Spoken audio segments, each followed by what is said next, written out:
আসসালামু আলাইকুম। সহজ রান্না চ্যানেল থেকে সবাইকে শুভেচ্ছা। আজ আমরা শিখব সহজ পদ্ধতিতে কেক বানানো। আমাদের উপকরণগুলো লাগবে: ময়দা 1 কাপ, ডিম 2টি, চিনি 100 গ্রাম, তেল 1/4 কাপ, দুধ 2 টেবিল চামচ, বেকিং পাউডার 1 চা চামচ, বেকিং সোডা 1/2 চা চামচ, কর্নফ্লাওয়ার 1 চা চামচ, এসেন্স কয়েক ফোঁটা, লবণ সামান্য। শুকনো উপকরণগুলো একসাথে চেলে নেব যেন বেকিং পাউডার কেকের ব্যাটারের সাথে ভালোভাবে মিশে যায়।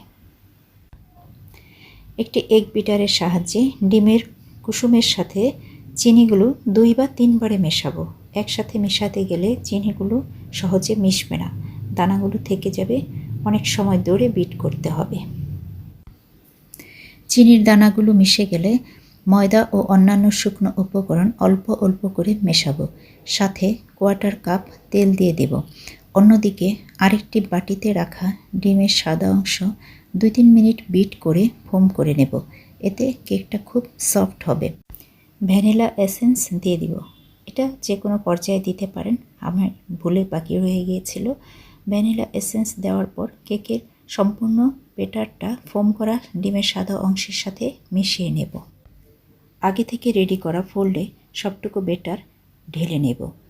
চুলায় বড় একটা কড়াইয়ে সামান্য পানি দেব, তার উপর একটা স্টিলের স্ট্যান্ড দেব যেন কেকের ফোল্ড নড়ে না যায়। প্রথম 10 মিনিট হাই ফ্লেমে, তারপর মাঝারি আঁচে 35 মিনিটের মতো জাল করব। নামানোর সময় হলে একটা চাকু দিয়ে চেক করব যে ভেতরে কাঁচা আছে কিনা। যদি চাকুটা ক্লিন আসে তাহলে বুঝতে হবে সম্পূর্ণ সেদ্ধ হয়ে গেছে। নামানোর পর কিছুটা ঠান্ডা হওয়ার পর আমরা মোল্ড থেকে কেকটা বের করব। কিছুটা ঠান্ডা না হলে মোল্ড থেকে কেকটা ছাড়তে চাইবে না। বের করার পর আরেকটু ঠান্ডা হওয়ার পর কেকটা কাটব। কেক সাধারণত ওভেনে তৈরি করা হয় কিংবা বেকারিতে সরাসরি আগুনের তাপে তৈরি করা হয়। এত সফট, এত পারফেক্ট, এত সহজে তৈরি করা যায় গ্যাসের চুলায় কেক। সম্পূর্ণ ভিডিওটা দেখুন, আপনিও পারবেন। কত অল্প উপকরণে কত সহজে তৈরি করা যায়।